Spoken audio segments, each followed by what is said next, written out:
Over the years, Billions has been a captivating drama, and with Season 7, it appears like the drama will reach new heights. The one bright spot for Prince, despite his staggering $3.5 billion loss, is that he was able to salvage his political career. As the episode of Billions this week makes a point of highlighting, Chuck enjoys watching professional wrestling. You would surely remember these identical phrases being used by wrestling commentator Gorilla Monsoon to exuberantly describe the match between Hulk Hogan and his friend-turned-adversary Andre the Giant at WrestleMania 3.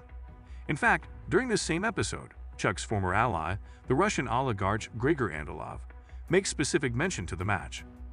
However, Chuck ought to be acquainted with this sentiment as well.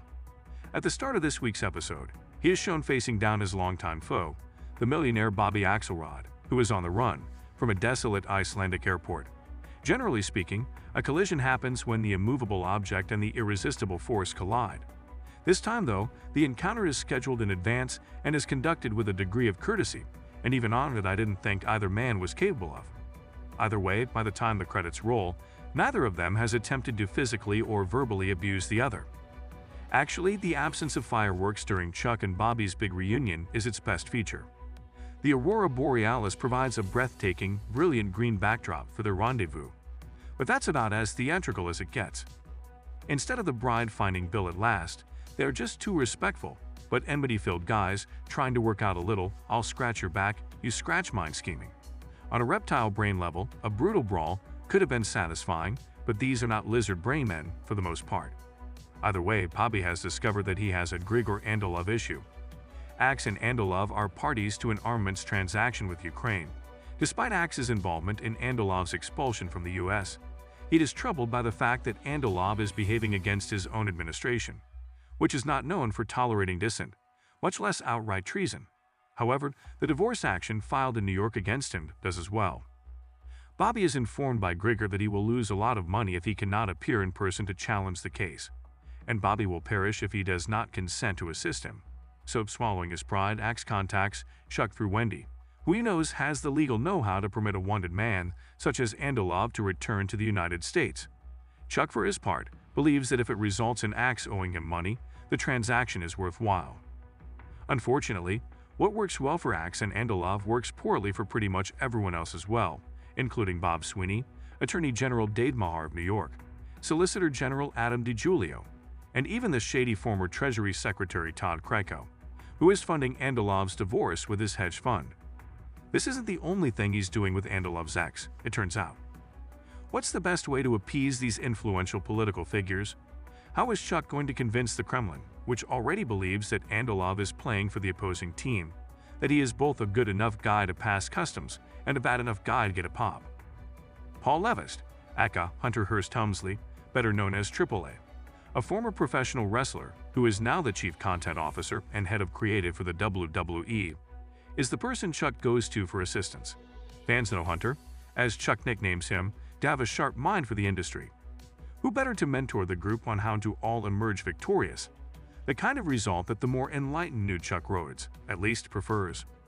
As it happens, the solution is not too complicated. Andalov enters the nation through Chuck as an expert witness in a separate legal matter.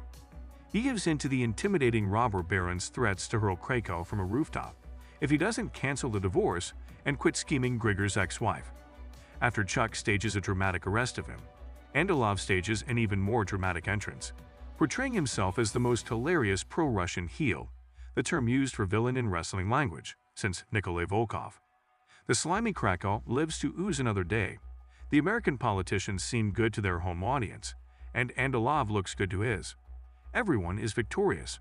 Regarding the characters in the Mike Prince storyline, the same cannot be true. Wendy, Wags, and Taylor are a trio of scheming individuals reminiscent of Shakespeare, often teasing each other with the intention of unseating their master before he can secure the White House. In this episode, they take a dual approach. As Wags manipulates Kate Sacker, Mike's strong legal representative, into dropping him for her own congressional campaign, Wendy arranges a catastrophic quasi-focus group with Prince Cap staff members, who all give Prince a kiss on the behind when he enters the room. They characterize him as an egomaniac who, when he's not, enjoys the scent of his own flatulence. The ruse aims to undermine Prince's self-confidence, as he believes in himself and believes that everyone else either shares his feelings or needs more time to get to know him. It would be devastating to his self-esteem to find out that his top supporters believe he is a narcissist with a God complex. This knowledge might even convince him to resign from his presidential candidature. However, neither Mike's wife Andy nor Kate's father Frank, Harry Lennox, the universe's ruler, were taken into account by Wendy and company. Mike is told by Andy that the reason people like him isn't because he's a naturally kind guy, rather, it's because they all like winners. He paid to have his forthcoming broadcasted speech air in prime time on every network, so that's the air he needs to project. Frank reminds Kate that even in difficult times, it's essential to continue with a winner since it's their association that makes people answer the phone when you call. Kate therefore retracts her resignation. Following his major address, Prince sees a huge increase in the polls. Bradford, Prince's campaign strategist, and Wendy herself both commend Wendy for doing precisely the opposite of what she had planned. And Chuck is definitely contemplating if it's time to ask Axe for that favor as he nervously looks at Prince on his computer screen. Billions feels a little bit like a spinning top that is beginning to wobble at this stage in its run, but I mean that in a positive way. One of the highly talented main characters of the program can only have his ideas go so far before they start to go horribly wrong. With every painstakingly crafted episode, we go closer and closer to that tipping point. Charles Rhodes Sr. wants Chuck to get involved in a friend's posthumous paternity case in a secondary plot, don't ask. When Charles finds his wife and daughter praying together, it turns out to be a front for his feelings of helplessness over his legacy, even though he had insisted their daughter be brought up as an atheist. Chuck contacts his previous dominatrix, Mistress Troy, Clara Wong, an authority on control, just as he does with Triple H in other situations. Chuck gets the notion to advise his father to, essentially, stoop to conquer from her. If you act submissive now, he will eventually have a child and a wife who will adore him more, giving him more power down the road. Once more, everyone wins. Kind of. This episode included the return of Rick Hoffman as the disgusting Dr. Swirlo, Charles's medical advisor, I suppose, in addition to the appearances of Malkovich, Strong, Lennox, and Serbido. Swirlo gives obscene advice to anyone within 20 feet of him, while sporting an Adidas tracksuit with the monogram, the Doc, on it. Ira is one of the people he has been giving sublingual sub-rosa medicine to for a while. That's why I think the videos from last week exist. When did Lex Luthor become me? Mike cries out to Wendy. I guess it was around the time you made the decision to run as a bald billionaire for president, Mike, much like the fictional character did more than 20 years ago. If you can picture the United States of America being willing to elect a wealthy megalomaniac as president, then he also succeeded. Aim to avoid exerting yourself. The brutally caustic alt-rock classic Rid of Me by PJ Harvey is this week's opening and closing credits drop. Though I still think that the best way to enjoy the song is to see an unsuspecting buddy totally tear through it at karaoke. It's lovely to hear the music play while Paul Giamatti softly emotes.